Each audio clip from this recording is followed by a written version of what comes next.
Hello, everyone, and welcome to the Dreams Unlimited Travel Podcast. My name is John Magi, and I'll be your host. And in this episode, we're going to talk to you about our recent Tokyo Disneyland vacation.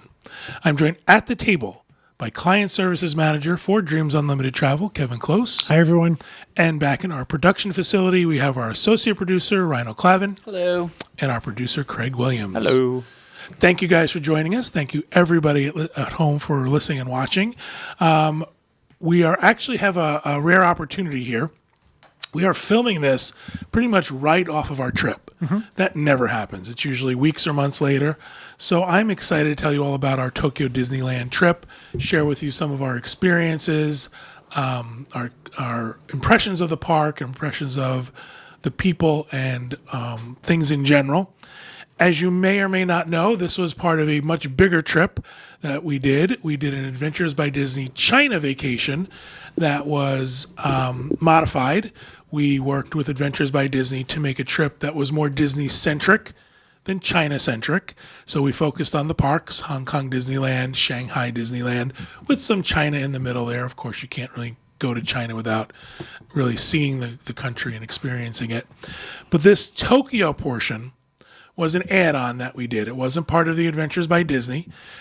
We talked to the folks going on our trip, and we said, listen, we're going to be over there anyway.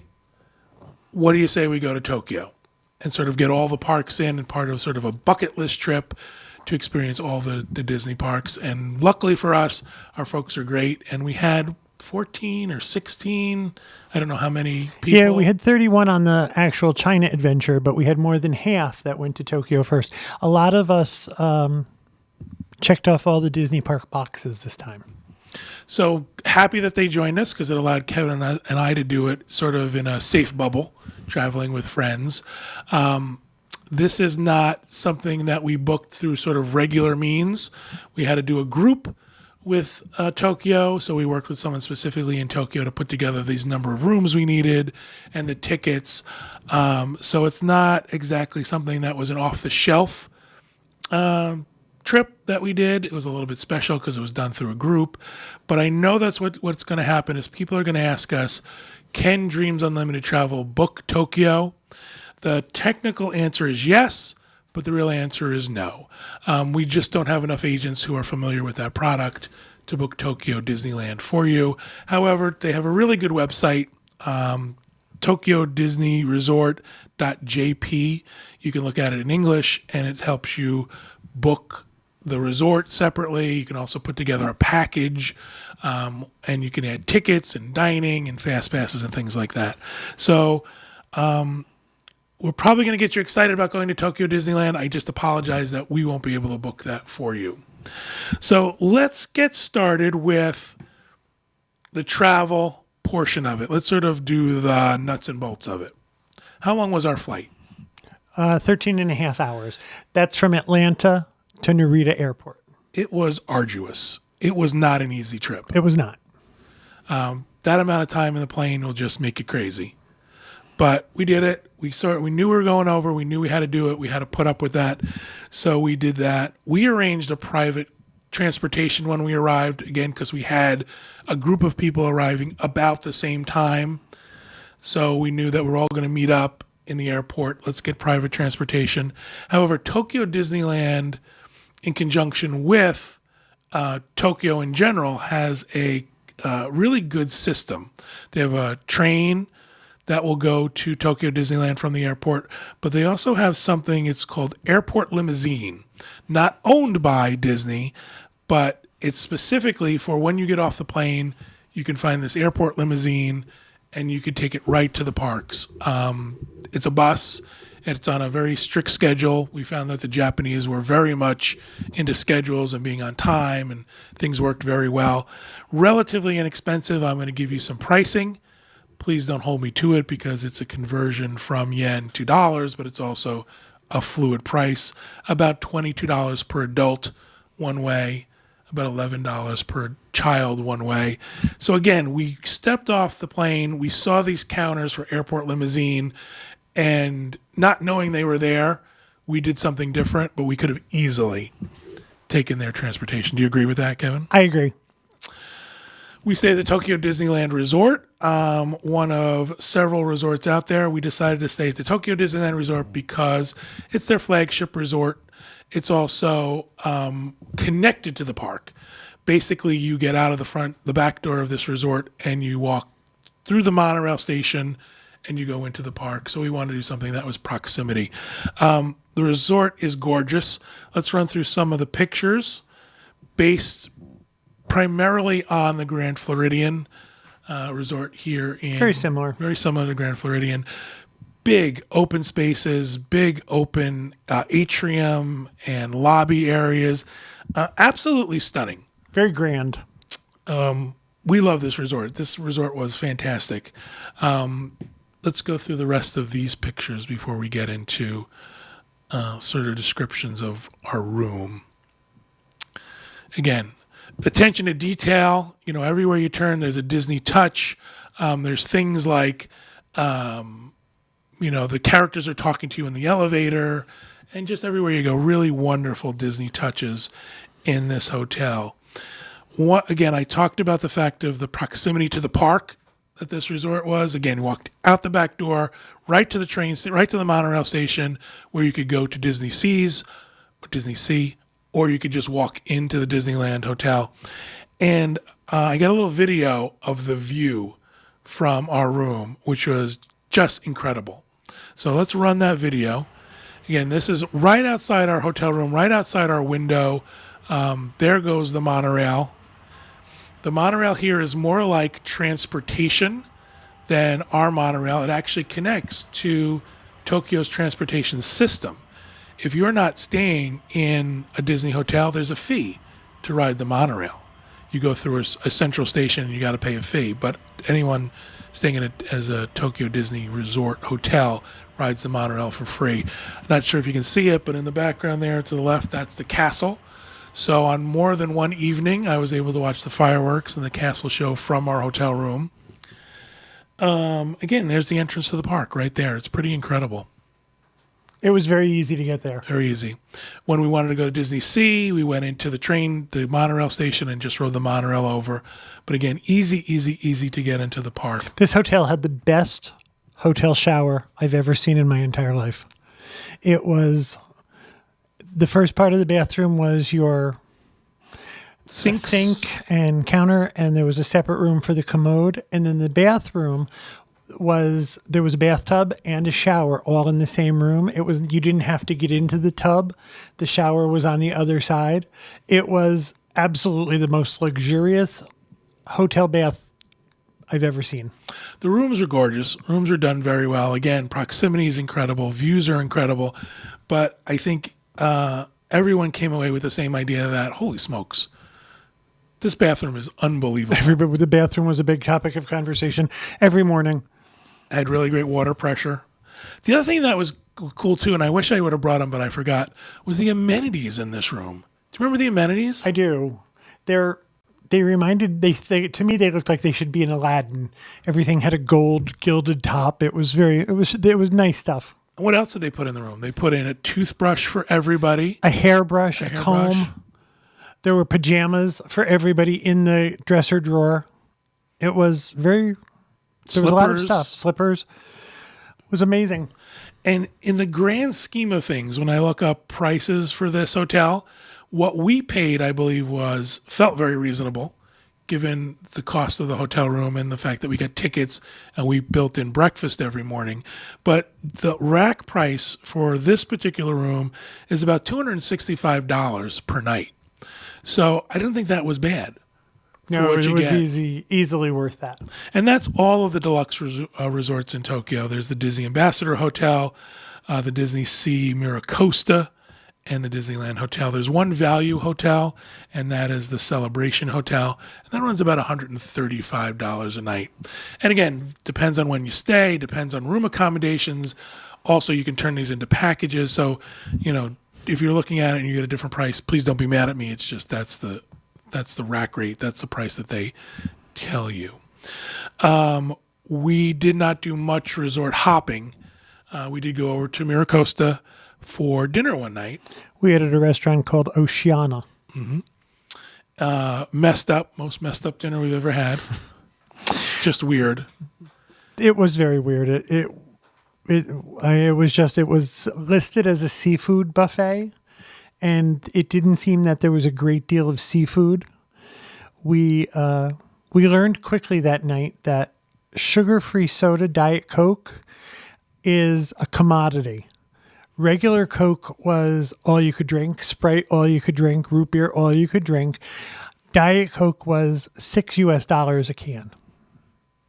But it didn't say that on the menu. It just said soft drinks, free refills. Until I was on my second Diet Coke and they brought me a bill for $12. So Diet Coke is new in Asia, apparently, and they treat it as such. So I would have liked to see more hotels. We just didn't have the time. Our time was very short there. The other thing too that happened was we seem to have been affected by the jet lag and the time difference a lot. It's really seemed to really hit us. Well, when you think about it, we had 3 nights there, but we didn't arrive till 3 o'clock after a 13-hour flight. So we had 2 full days, and the last day was we left. So we really had 2 days, 2.5 days in Tokyo, the Tokyo parks. Right. And then most of that time we were tired. And we were trying to get our bearings and we were trying to get back on schedule. But, and I think being where we were helped a lot. It did. You know, if we weren't at that resort, it would have been really tough to do more than what we did. Something to talk about. I talk about being having mobility issues. The Tokyo resorts will rent scooters.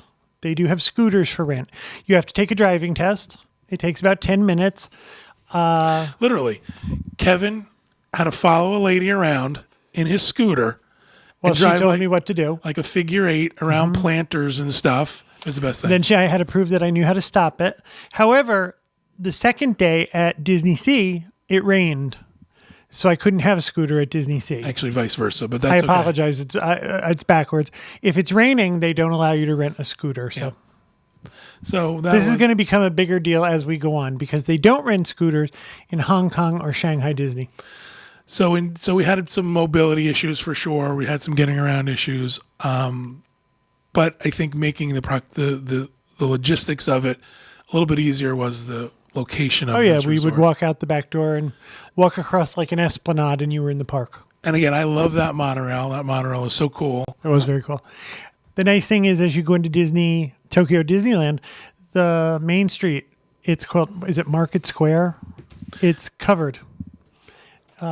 So the whole thing is It's covered. World Bazaar. So think of our main street with a big with a big glass cover over it. So instead of being open to the sky, it's covered. So it's Kind of like the Crystal Palace. It's got like a Crystal Palace cover over it. So it's protected in the winter. It was protected during the one day we went there that was very rainy. And then also, the offshoots off of our main street? Those are actually thoroughfares. So they go to other areas of the park. So if you go to the intersection on Main Street and you head left, there's shopping and there's restaurants, but then you can get over to like Pirates. And if you go right, you can go to the park to the right. So that was really cool. It was a very different feel. It was like being someplace you understood but didn't understand. Right. It was a nice feeling. One of the things that was really neat about this trip was the differences between our park, our Disneyland, our Disney World, Our group Magic spent a lot of Kingdom. time comparing. Right. Which is better, this or this? Right. And I tried to do on this trip is I tried to do things that were going to be different. Like I didn't ride every single ride, but I wanted to ride rides that I knew would be a different experience, say in Japanese.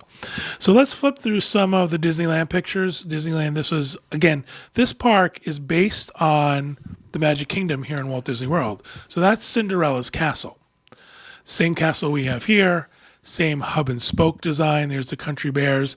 They were doing actually doing a special vacation show in their theater. I enjoyed the fact that they had baths. A little creepy, but baths. As you can see, decorated for Halloween. Halloween is a big deal. They do the parties there too, They didn't have any parties while we were there, but there was parades and there was Shows and a whole bunch of special stuff. treats. And a great many visitors dress in absolutely elaborate costumes. I am talking like one of the comments that was made was, where do they get the shoes that match these outfits perfectly? People would dress as characters, and a lot of time Disney shoes are based on animated features. And these women and men would have these shoes that literally matched their character. I think we found it more in Tokyo than the other parks, but we're talking about, I would say 90% of the people were dressed in costume.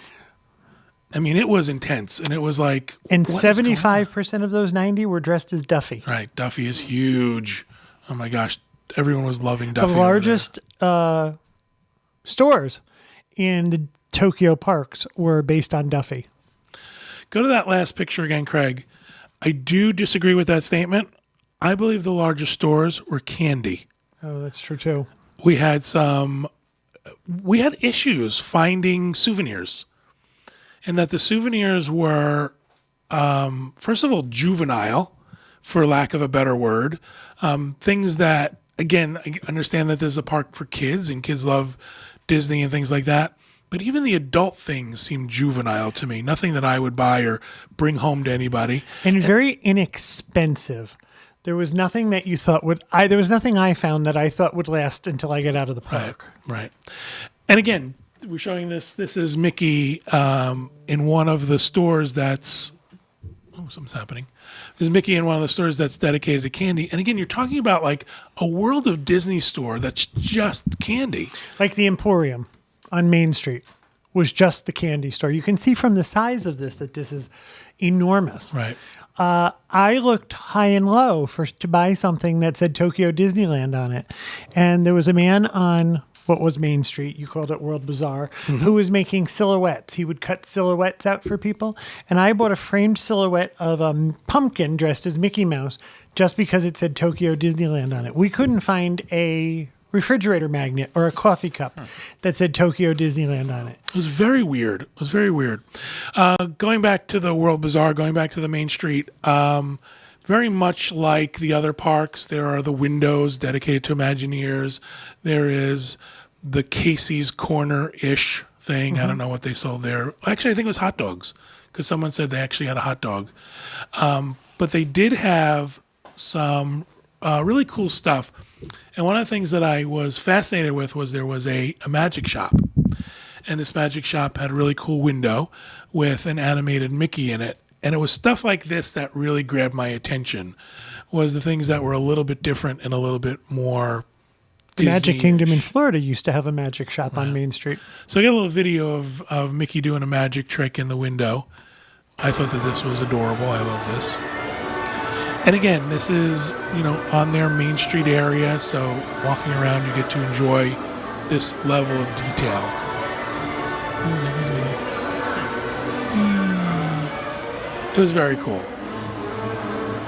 So cool that I decided to stay there with my camera for 40 minutes or so. And you can see the people in the reflection.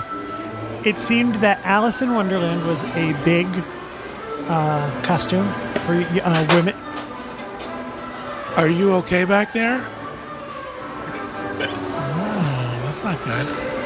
Alice in Wonderland, and I finally asked a woman why she was dressed as Alice in Wonderland, and she told me it was because Alice had long blonde hair, and it was fun to wear the long blonde wig. Let's talk a little bit about the park itself and some of the things. We didn't really go nuts. There are some people in our group who just, they had to ride everything and they had to get on everything. Again, I talked a lot about, I wanted to see the things that were similar to World or to Disneyland, but in Tokyo. I wanted to experience those things. And one of those was Pirates of the Caribbean. Johnny Depp in Japanese is great. And seeing the whole thing, the bride scene in Japanese is fantastic. It's basically our ride, just with Japanese. And the other thing is I wanted to go see the Country Bears in Japanese. I got a chance to see that. Again, it was a weird thing. It wasn't our Country Bears. It was the Country Bears on vacation. So it was more like sort of pop music. There was an Elvis song, and there was the song Vacation and things like that. Oh. Yeah, so it was same characters, all the same bears doing the same thing, but they were singing sort of Americana. All the guys who turned me on turned me down. No, they didn't do that, which disappointed me. That's what I wanted to see. Because I know they used to do the one in Disneyland, the summer one that they would sing like the Great Outdoors and all that stuff. But this sounds even different compared to that. So it was a little disappointing. I wanted to see sort of the classic show. And again, the park is set up very much like our park. You know, it's interesting because it's like anytime you go to a different park, anytime you see, well, this doesn't belong here, and why is this in this spot? But to me, there was nothing that was like, oh my gosh, this is so weird and so bizarre. Main Street was different. That was half as big, and it was covered. And where we have a straight shot back towards the castle, this was much shorter, but that had side streets. So it was shaped like a plus sign as opposed to just a straight line. And the other thing is, in front of the castle, there's a huge esplanade. There's a lot of room. Like in our park, you sort of get right up to the castle almost. This was a huge amount of space for crowds, for parades, for fireworks viewing. So they don't have a stage in front of their castle, do they? They do not. No. So it was, again, a big parade went by at one point during the day. A very strange parade. It felt to me like a lot of their stuff was just about throwing in as many characters as they could get. Didn't feel like there was a lot of storytelling behind it. You know, this was like Maleficent and Stitch and Cinderella. And we were told was that there's not a haunted mansion in any of the Asian parks. And that's because they honor the deceased, that they don't see them as coming back as ghosts, that it's a very different outlook on those that have passed. But Halloween is a huge thing. So while we think of All Hallows Eve and, you know, ghosts and goblins, they do not have any of that. Yeah, I think they've really adopted the Americanized version of trick-or-treating and all that because they love Americans. It's about carved pumpkins and it's about candy and it's about dressing up in costume. I don't believe they actually have adopted the trick-or-treating like at home. Oh, so from what I understand. Just when they come to Disney, then? Yeah, it's just mostly about That's Disney. Cool. And when we went to Hong Kong, we had an Imagineer who walked us through the park. And one of the things he said was, in Hong Kong, it was really, the whole Halloween thing was really a trial. Last year, they did just a little bit of it to see how it would go over. And then when we talk about Hong Kong, we'll tell you about some of the weird stuff they did there. Oh. But it's sort of like, I guess it's growing. Oh, yeah, no, I think you guys were gone, but the Alice house in Hong Kong, went viral on Facebook while you guys were away when they posted video of that there. Oh, did they? Yeah. Yeah, I mean, again, unfortunately, we didn't get a chance to really do that much. Well, we had a day in the Disneyland park, and then we had, and these were the way our tickets were structured. Our ticket the first day was only good for Disneyland. Our ticket the second day was only good for DisneySea, and then the third day was good for we could park Both, up. yeah. We could park up. We can go to both parks. So again, Kevin mentioned the next day we went to DisneySea. Now we're going to talk about DisneySea for a minute. We had really looked forward to this. This was the park where we were very excited. We had heard all the people talk about whoever been there. It's the most beautiful Disney park ever. You're going to be blown away. The things that are there are incredible. We did not have that experience. I did not. Not even a little bit. DisneySea, and maybe it's because of my earliest memories are of the Magic Kingdom here in Florida. I have a certain vision of Disney. I have a certain expectation of Disney. And DisneySea reminded me of Universal. At one point, we were standing on a bridge and I could see Cape Cod, I could see Brooklyn, and I could see the Ponte Vecchio in Italy. And John pointed it out. When people try and recreate New York City, they always fail. There's just no way to recreate New York City. And maybe it's because I've been there enough. But I got the feeling that I felt like this was a mishmash. It's based on the fact that all of the things that they've put in DisneySea are near the sea. I realize that's kind of obvious. But we ate lunch in a giant ocean liner. I think you're getting ahead of us. sorry, go ahead. So let's sort of. I want to try to stay a little bit linear. This is the entrance to DisneySea. We'll run through some of these pictures, and then we'll talk to you a little bit about. So again, this feels like Universal. There's a big spinning globe as soon as you walk in, and I mean, if you see these buildings, there's the entryway, and again, Halloween is a Halloween overlay for almost everything.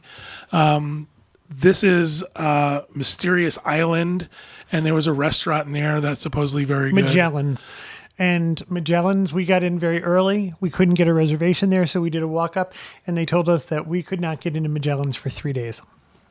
This is their version of Venice. So again, all sort of based on things by the ocean, things that are iconic to the ocean, but in a very strange way. And again, it didn't feel like a Disney park to us. I will give them this. It was very well themed.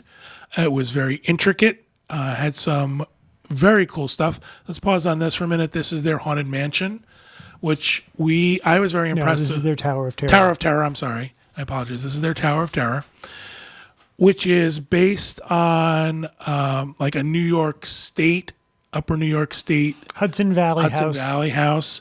Very well done.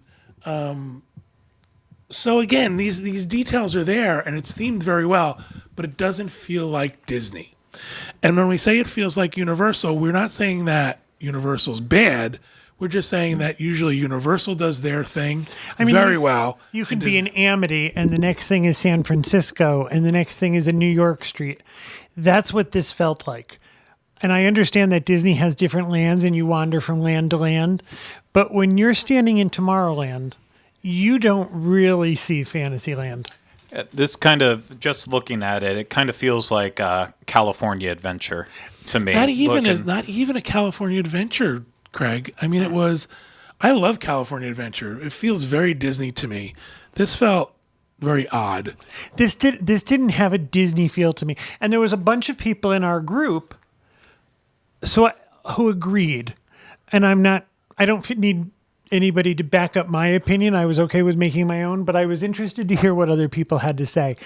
I had been led to believe that this was the most beautiful Disney park. I mean, from what I've seen in the photos, obviously I haven't been there. The thing that jumps out to me immediately was looking at the rock work and the brickwork on all of the buildings. Like, for a theme park, that's where it looked like one step beyond, because a lot of times in Disney, you're so used to fake facades. I mean, that's all. It just has to kind of look decent on the outside. But a lot of the buildings in the pictures you took, they look like they're legitimately old-fashioned buildings that have been there forever. So the attention to I'm wondering detail, if that's it. The attention to detail is fantastic. And it feels to me like the idea is very good. It just is a very bizarre We were construct. sitting down at one point. We took a little bit of a rest, and we were sitting in Greece. And where I was sitting in Greece, I was looking at an Italian restaurant in Venice. So it was... Yeah. That doesn't feel Disney to me. Disney to me is immersive.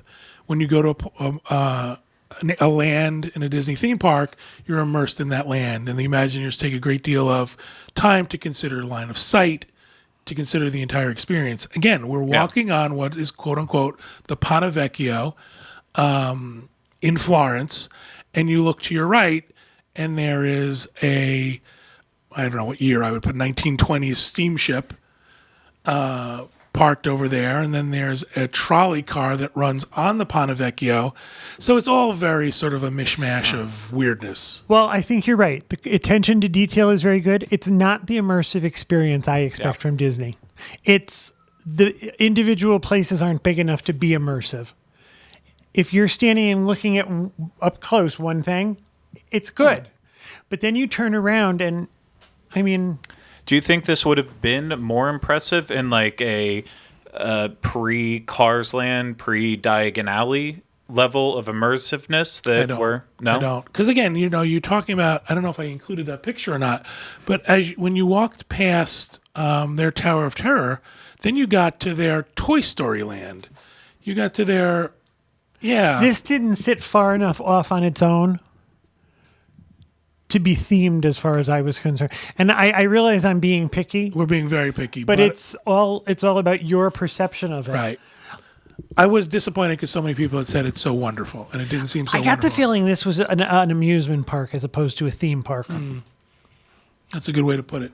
So one of the really cool things, one of the things we actually thought was very Disney-like, very innovative, was their Aquatopia. This is kind of like we had talked about the Ratatouille ride that's in Disneyland Paris that's coming to Epcot. This is sort of a water version of that, where these boats are on the water and they're floating around, kind of like bumper boats. They look like bumper boats, but they're controlled by magnets, and they do this sort of ballet. They don't touch each other. They don't interact with each other. They come very close. They come very close. The other thing about it is you sit very high on top of this. I don't know if you can see how high out of the water. These things were moving fairly quickly. So we've got a little video of it. We thought it was really awesome. So this to me was kind of like, oh, there's that Disney moment. There's that Disney spark. But again, as you're sitting here, I don't have it in this video, to the right is a San Francisco trolley, up on an elevated track. Again, very, very weird, very distorted. And there's China. It felt like a lot of ideas based on a very loose theme. However, look at these. I think this is so cool. So very well done there. Again, I think the other thing that kind of reminded me of Universal was in the middle of this park is what they call Mysterious Island. And there's a giant volcano. There is a lagoon in front of the volcano, and during the day they do a water parade, which was very cool. It was very long. It was a great deal of people dancing around the lagoon. There were water floats. It literally stopped everything. Stopped everything for like a good half hour. But one of the things that was very cool, and that sort of reminded me of Universal because of Volcano Bay, was they have this big volcano in the middle of Mysterious Island. Let's watch that. This is sort of the parade going in the background, and things happening, and people twirling signs and things, and then that happens. So kind of, That does not sound like Jafar at all. Did you hear the stuff, the music that I recorded from it? Yeah. So again, I think Eclectic. I feel bad because I feel like people are going to say to us, you are very spoiled and you get to do these really cool things and you don't appreciate what you got to do and see. Just our opinion. I appreciated getting to see it. Yeah. I'm really glad I got to see it. I went with a great deal of expectation. I had been sold that this was the most beautiful Disney park ever. That was what I wanted to see. And when I got there, again, I have very high expectations of Disney. I think the Magic Kingdom in Florida is beautiful. I think Disneyland is beautiful. I thought Shanghai Disneyland was beautiful. I thought DisneySea reminded me of Universal. And not that Universal's not pretty and fun and great and people love it. It's different than Disney. And that's how I felt about this. I didn't feel this was as Disney as I had hoped it would be. There was also some construction going on. They were finishing up some lands that weren't done yet. So there were some construction walls and traffic was diverted. So that could have affected our experience in general. So what happened is, again, we talked about these tickets. We got a ticket that one day was Tokyo Disneyland. Another day was a DisneySea, and another day was a park hopper, where we could go to either park as much as we wanted. Our last day with the park hopper, we went to DisneySea, and were so underwhelmed by it. Oh, no, I have that wrong. Yeah, I was so underwhelmed by it that we decided, let's hire a car and go see Tokyo. We kind of thought, we're in Tokyo, you've got to see Tokyo. You can't just go and stay in a Disney park. I didn't want to go all the way to Japan and only see Tokyo Disneyland. I wanted to at least see Tokyo. So we hired a car and driver, something we do in a lot of the places we go to. Went through the hotel concierge, very, very helpful. Got it all worked out. Very nice driver, comfortable car. And, Tokyo is a city. It's as simple as that. We again, had a different expectation. What was your expectation of Tokyo? I kept telling people I expected Tokyo to look like a brand new iPhone. I just expected everything to be sleek and modern and high speed. And Tokyo is just a city like any other city. There are parts of it that look like that. There were certain areas that I wanted to see. I wanted to see the Ginza. I wanted to see Shibuya. So show this picture. This is Shibuya. Explain what that is. Shibuya is that crossing that they always show on TV, that for the minute and a half that the lights are right, thousands and thousands and thousands and thousands of people cross the street and there is no direction. So it's just like chaos. Sea of humanity. And then all of a sudden the light changes and it's empty. I had seen it on TV. I wanted to see it. I wanted to see something called the Wait, I think is there another picture of that intersection? That's the second picture of that. Yeah, that's the picture you always see with the huge billboards. We actually got a picture of it. That entire building is a billboard. It reminds me of a very ultra-modern Times Square. And I think one of the next ones is this was the Kabuki Theater. We went by the world-famous Kabuki Theater. It was getting dark. Our time was running out. We're not there yet. That's for the next thing. That's okay. So the other thing is we wanted to see... I wanted to see the Harajuku. That is the trendiest area in Tokyo. Gwen Stefani wrote I was going a to say, I song. know the girls well. Right. It's sort of where much of the fashion comes from. Our driver was very, very funny. He said, I will take you by it, but I'm not getting out. And I said, okay. Why? I thought he meant because it was unsafe. He goes, because I'm not dressed well enough to walk down the Harajuku. They will make fun of me. They'll make fun of me. So I thought, well, none of us are getting out then either because they'll probably make fun of us too. But they drove us around and we got to see, I felt like we saw a lot of Tokyo. We did. What else did we see? There was something else. We stopped at the Peninsula Hotel to use the restroom. That's true. There was the fish markets were big. We drove saw to the fish markets. We asked him to just show us so we could say we saw a part of Tokyo. It was what we did. We didn't have that much time because we were leaving the next morning. So on the way back, our driver happened to live right near Tokyo Disneyland. So I asked him if there was a restaurant that he would recommend where he would go to eat. And he hemmed and he hawed, and we were all... I think one of the things that we're not really talking about is the overwhelming tiredness of this.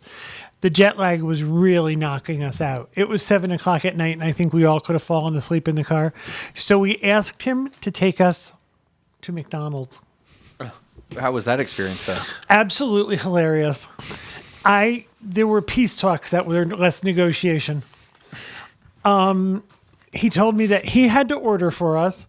I would say the ordering process took 7 minutes, and there was a great deal of screaming and gestures back and forth, and that everything came as a set. You couldn't order just the sandwich. You ordered the set. So everything we ordered, and there were 4 of us in the car, everything came with a drink and french fries. So if you wanted 2 sandwiches, you got 2 sandwiches, 2 fries, and 2 drinks. So with 4 people... And we finally gave up. We were finally like, okay, good. Give me the number 1. I don't care. I need 6 2 number ones. I need 2 number 3s. So we had a dozen Cokes and the Diet Cokes in the car.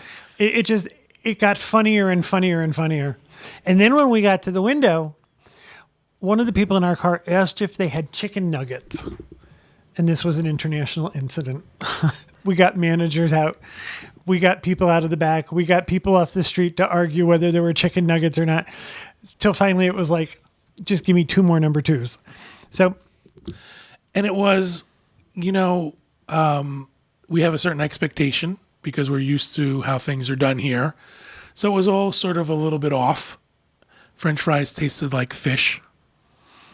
It was burgers McDonald's were adjacent. Right. It was almost McDonald's. However, we took it all back to the room, and everybody went back to the room and talked about it the next morning that we all fell asleep with McDonald's on the bed because we were so tired. Exhausted. So let's finish up by talking about food. Okay. Again, not having enough time here to really experience a lot of the food, we sort of did our best. And you'll find through our entire series of talking about this entire trip, food was a challenge. More so than we thought it was going to be. Every day within our resort reservation, we had breakfast. We had breakfast in the hotel at the buffet called Sherwood Garden Restaurant. And beautiful space, beautiful location, nice buffet with very odd choices.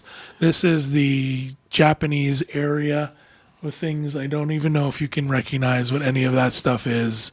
I mean, just weird stuff. And not things- enough descriptive little words on the page Right. that I could read to figure out what it was. The good part was that there was also Western breakfast. Right. So there were some eggs. These are the mini Mickey waffles. Everybody thought that was great. There were pancakes and scrambled eggs. An omelet And station. omelets, things like that. However, at some point, everybody wound up with egg salad. Oh my God, they have egg salad. This is the best thing ever. The omelet station took forever. The eggs, I don't know what they did to the eggs, but I would describe them more as oatmeal. They were liquid. And you would put them on your plate and they would immediately take up the entire plate. So they weren't what everybody was looking for. And we found out that they had egg salad made out of real eggs. So every morning for breakfast, everybody had egg salad. It was fun. And we all tried. Some of us were more adventurous than others with the Japanese food. So everybody tried it and we made it. There were a lot of things that included parts of the animals that we would not normally eat here in the United States. I think I'm going to leave that at that. And there were times when you were scared. What is in this? And you can't really get a straight answer about what's in it. So that was breakfast every day, and we sort of got by on it. We can make things work. You could do a omelet or you could do egg salad. And that sort of got us through the day. One of the days, the day we were in DisneySea, looking around, didn't really have any idea where to eat. We ran across the Roosevelt Lounge, the Teddy Roosevelt Lounge. And looking at the menu, we thought, well, this seems like it could be something that would be satisfying. Things like they had a Reuben sandwich and they had a Cobb salad. So we thought, oh, we could do well here and be okay. And interesting enough, our little group, as we were entering, met up with another group of our folks. So they had the same idea that we did. What I found very interesting about this, it was fun to see this sort of Japanese take on what Teddy Roosevelt was and what Americana was at that time.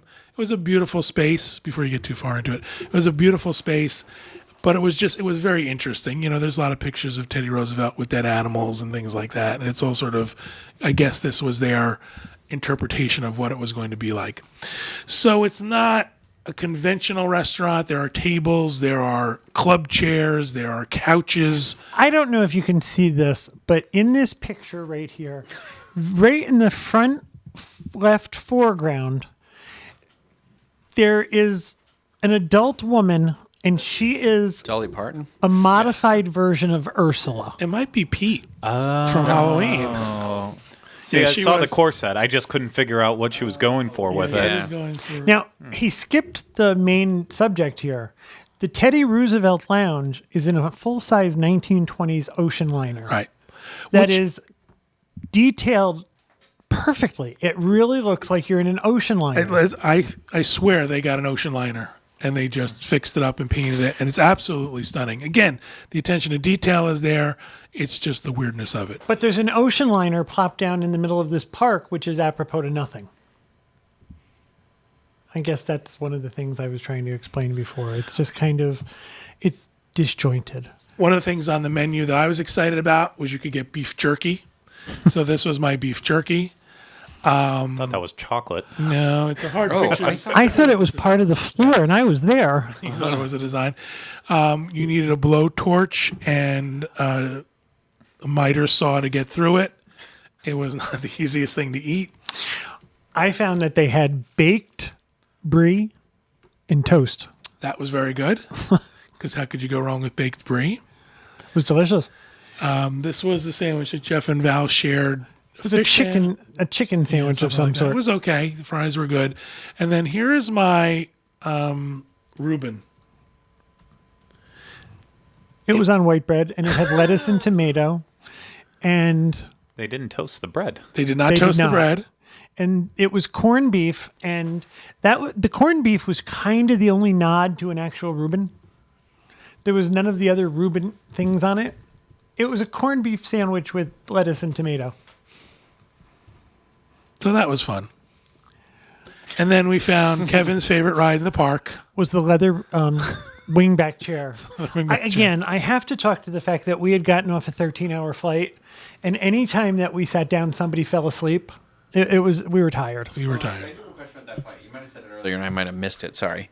So, what time of day was it? Did you went ahead of time? When we were in Asia, in Japan, we were 13 hours ahead. So if it was noontime here, it was 1 o'clock in the morning the next day there. We were always 13 hours ahead of Florida time. And what East time Coast did we time. fly out? Do you remember? We flew to Atlanta, and It was a morning, I think. It was a morning. We started our day early in the morning. Yeah. ended up in Narita around 2 o'clock. Yeah, something like that. Which, of course, was like 1 o'clock in the morning or something. Who knows what it was? Right. God only knows what it was. It was easier when we got to China because China was exactly 12 hours ahead. So you didn't even have to change your watch.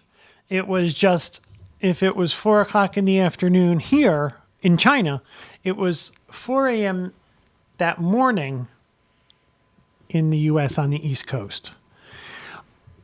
This was a cause for consternation most of the time, especially when people home were trying to contact people on the trip, because you would get a call at 3 o'clock in the morning and, you're in a hotel in a strange place and the phone rings at 3 o'clock in the morning. You are sure there's something wrong. Right.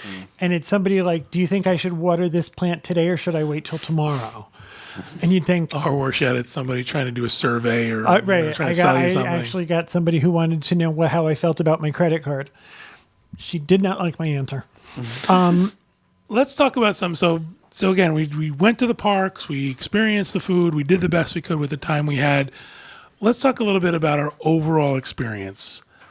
I think that in general, as we went forward with our group and we had a chance to talk to everybody in the group, there were some things that kind of surprised us and surprised everybody at the same time. One of the things for me was the amount of people in Japan, or actually any of the parks, who did not speak English. You kind of assume you're going to a Disney park, you're going to Tokyo, which is metropolitan. There was a great deal of communication issues. And these were cast members. Right. I mean, these were not just, we weren't just talking to strangers. We tried, but it was cast members who spoke no English. You had to find a person that wore a button that said, I speak English. Yeah. I mean, you can kind of even see that in a way when you go to Epcot and you go to Japan or China in there. A lot of times they're even struggling with communicating properly. This They know the wasn't barest. bad. We had been told Our that expectation there were was, more. right, was that, well, Oh, don't worry about it. You'll be able to communicate Yeah. with everybody. But there you was know a lot what? of miming. Yeah. And you get by and you point and you use your Google Translate and everyone's sort of in it together to communicate. So it wasn't a horrible thing. It was something that surprised me. The other thing that surprised me and surprised, I think, a lot of people was the food. I'll say this. I've said it many times before. I'll say it again. Kevin and I are adventurous eaters. We will try everything. And the fact that there were times when we struggled, like on that buffet, it was like, wow, how do we sort of get something that, we can sort of And again, it was because deal with? it wasn't recognizable to you. There wasn't enough of a description to tell you what it was to make a decision. And there wasn't somebody you could actually ask who could break it down for you. So that seemed to be. And then we would sit at the table and what was that? What did you just eat? And a lot of times you would hear the same thing. I don't know. Was it good? Not really. So What else? What else surprised you about Tokyo? the number of people that dressed up, adults, and I'm talking absolutely elaborate costumes, the number of people who came to the park dressed identically. men and women, adult men, would dress exactly alike to the person standing next to them. The other thing someone explained to me is it's become very popular to take like a hooded sweatshirt. And if John and I were standing next to each other, we would be dressed identically. And then we would take one arm of the sweatshirt and tie it to my outside wrist, and then pull it across and tie it to his outside wrist so that you walked as a unit. It was strange. It was very, very strange. And, it's not something I'm used to. And someone pointed out, a lot of people were dressed as Minnie Mouse. And we expected if you're going to dress as Minnie Mouse, you're going to go someplace and find a pair of yellow high heels. You know the big molded shoes that Minnie wears in the park? These were people. These were people wearing those, and we thought, well, are they making those? Is there a Minnie Mouse shoe store? I actually saw someone wearing one of those when we were just out in California. Blew me away. They look amazing. And where do you think they get them? Well, that was the other thing.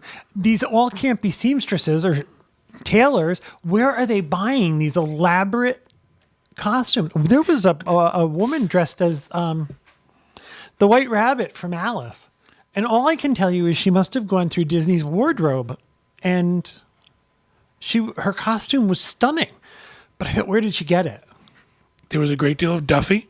You mentioned the fact that Duffy is huge over there.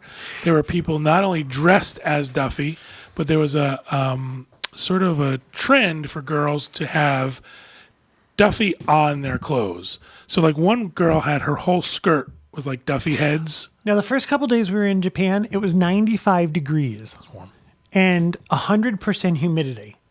Living in Florida, that's not a big deal. But these people were dressed in, one lady was wearing a wool macrame Duffy outfit. She had a Duffy hat. She was carrying a Duffy purse, and she had fur leggings. And I thought, the poor thing's going to pass out. And this was men and women who were dressed as Duffy. We ran into one man who was completely dressed as Duffy in a Halloween costume. And he had a toddler-sized Duffy. I don't know how else to describe it. It was, I'm going to guess, 2.5 feet tall. And that Duffy was wearing the same costume that he was wearing. And he walked around with it out in front of him. And he would turn and show Duffy the view of where he was so Duffy could see everything. So a lot of that surprised us. The other thing, too, is a lot of people carrying full-size plushes, either Duffy or his girlfriend or his cat or whatever it was. I mean, they had full-size, and like walking around and holding it like a child. The longest line was, apparently there's Duffy, and there is Shelley May. Now, this was in Shanghai. Oh, I'm sorry. Right. Shelley May was the girlfriend, and apparently there's a new character called Gelatoni. And Gelatoni is Shelley May's cat. This took a lot of time for us to figure this out. The longest lines were 7 hours for a meet and greet with Gelatoni and 9 hours if you wanted to buy Gelatoni merchandise. It was crazy. So very big over there. The costumes, huge. I think the costume surprised us a lot. It was like we couldn't stop looking at people. We couldn't stop taking pictures of people. And they were fine with it. They loved it. There was no one that came dressed up as a ghost or a burglar or any typical Halloween costume. No one came dressed up as in a cheap off-the-rack Disney costume. These were elaborate. They put costuming on the map. They were really, really well done. Okay, I'm done with that. You're done with costumes? All right. So that's kind of the overview I wanted to give of our trip. Again, we tried to do this pretty quickly, but sort of give you an idea of the things we had a chance to do and see and what our experiences were. I would say my experience would be different if I wasn't a zombie. Mm-hmm. If I wasn't falling asleep at 1 o'clock in the afternoon and then wide awake at 2:30 in the morning. I think my experience would have been different. The other thing too is did we talk about the scooter? Did we talked about you couldn't rent the scooter on the day it was raining? They let me rent a scooter one day. The next day I couldn't rent it because it was raining. So I think if we had a scooter that day, it would have been a little bit of a different experience for you. But again, in general, it wasn't this idea that I had people did it. People ran through the parks and got on every ride. I didn't feel that in Tokyo. I wanted to see the things that I thought would be different and cool, and interesting to see. I was really looking forward to DisneySea, and it just didn't. It didn't live up to my expectations. And I don't think that has anything to do with the fact that we were exhausted. Right. I agree. We've asked many times, would you go back? I don't know that I would make a special trip to Tokyo Disneyland. Do you? No. No, I don't think I would. Sort of a one and done type of thing? I'm really glad I got to see it. I feel very lucky that we got to see it. And I feel that I got the feel of it. We were there for a day and I got the feel of it. So, but I also felt that way about driving through Tokyo. I had a couple of hours. We tried to compress as much into it as possible. That's how we did the parks both days. We did Disneyland and DisneySea. We tried to compress as much as we could into one day. And as we talk further about the rest of our trip and experiences in the different parks, you'll see that in some places we had a chance to do more because we had more time there, Right. but we also, because the parks are smaller. And so there's more like this. We had to get 2 parks in and do the whole experience. So again, so happy we had a chance to do it. Had a great time with the folks we traveled with. That's always the highlight of our travel. Couldn't have asked for a better group of people to go with us and to experience this with us. And having the opportunity to do it is fantastic. So we're very happy to have done that. And I would tell you that I'm a shopper. I like to buy things. I like to bring home souvenirs. And I brought one thing home. It was that silhouette I told you of a pumpkin dressed as Mickey. And the people that we were with, the only thing they bought was the other pumpkin dressed as Minnie. So we didn't come home with a lot of things that said Tokyo Disneyland on it. There was just nothing that we could buy. However, the people there, I assume the Japanese people, or it could have been from anywhere, were shopping like crazy. Like bags and bags and bags of stuff. And we were marveled at, what are you buying? What is it that's got your attention? Apparently it's Duffy. Because that was the only thing that was for sale. And candy. All right, that'll do it for our show. Thank you guys very much for listening and watching at home. We really appreciate it. Again, as I mentioned, this is part 1 of a multi-part series. We will be doing a show about our adventure in general. We will do a show about Hong Kong and then also Shanghai separate. So we hope you join us for those. Thank you again for listening and watching. We hope you have a great week, and we hope you have a great vacation.